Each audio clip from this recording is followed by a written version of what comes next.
Yes, some cultures are better than others. The shining star of American culture is under attack. On a recent trip to Costa Rica, I stayed at the Tangeri Hotel in Jaco Beach. This hotel is a beachfront hotel in a great location. My experience at the hotel was not the best. The internet service in my room was terrible. I could not get hot water from the sink in my room for 2 days, and service in the restaurant was mediocre, even though there were few customers. Breakfast was included, and one of the menu items featured something that came with sour cream. However, when I asked for sour cream with my omelet, the server charged me an additional $3.50. Further, the friend traveling with me told me he had been told when he checked in that no guests were allowed on the property. I wanted to have a real estate agent meet with me, so I checked with a lady at the front desk. Sure enough, she confirmed that no guests were allowed on the property in no uncertain terms. This incident reminded me of another time I stayed in another hotel in Costa Rica. I was staying in a beachfront hotel, and I had some issues with my room. The sheets on the bed were the wrong size for the bed, and every time I got in bed, within minutes the sheets would come off and would be lying on the mattress cover. I took my complaint to the front desk.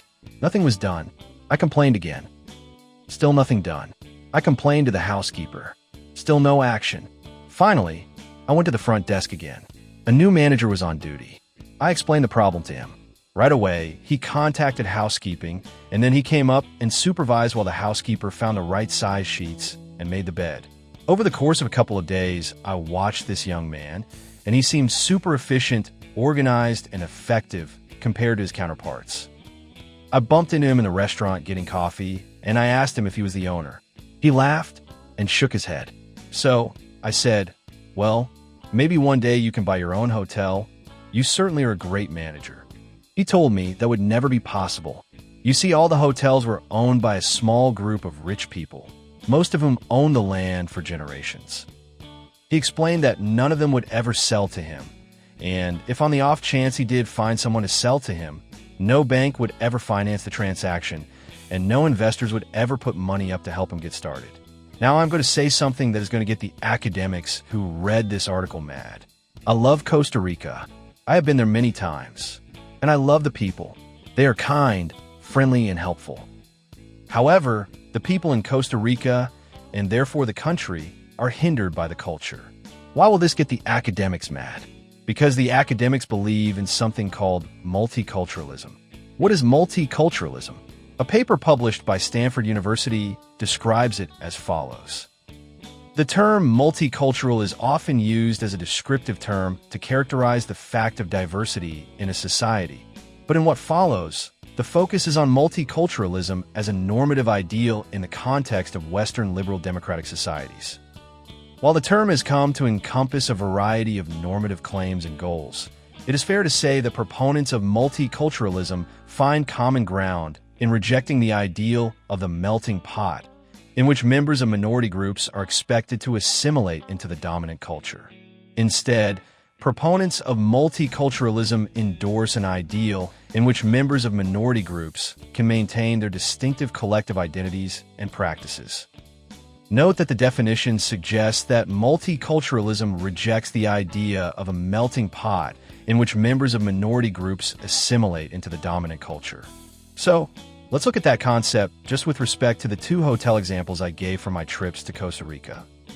In my Costa Rica experiences, mediocre and even poor service seems okay, and the energetic, capable person who really should be owning his own hotel could not do so because of a class system that favors landowners and connected people.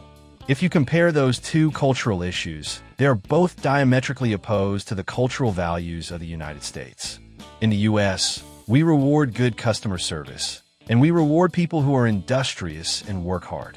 How do we know that? Let's look at hotels. In the U.S., half of all hotels and motels are owned by people from India. Clearly, hotel owners are willing to sell to Indian immigrants, and clearly banks are willing to finance Indian immigrants. Part of the problem with multiculturalism is that the assumption is that the opposite of multiculturalism is, as the Stanford definition includes, a melting pot.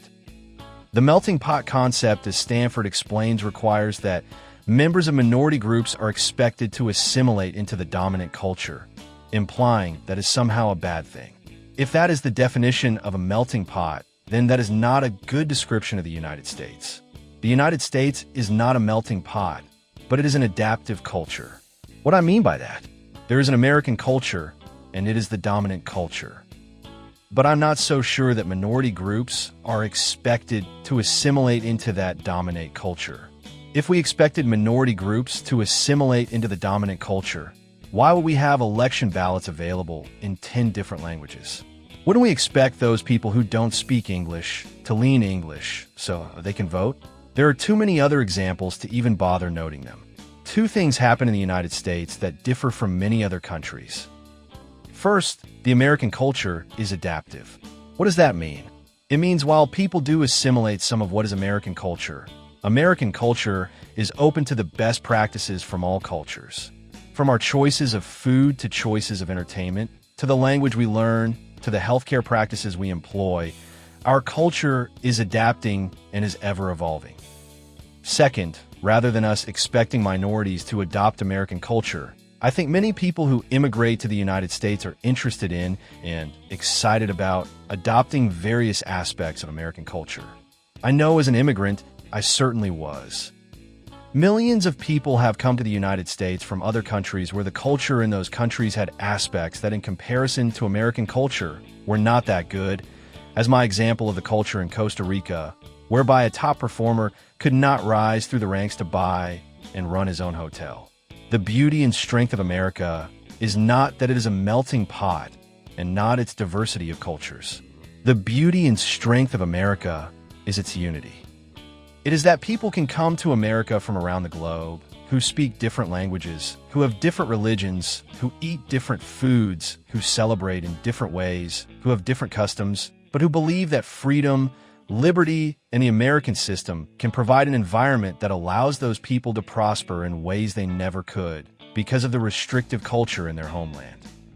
I have often heard people say that immigrants only come to America for economic reasons.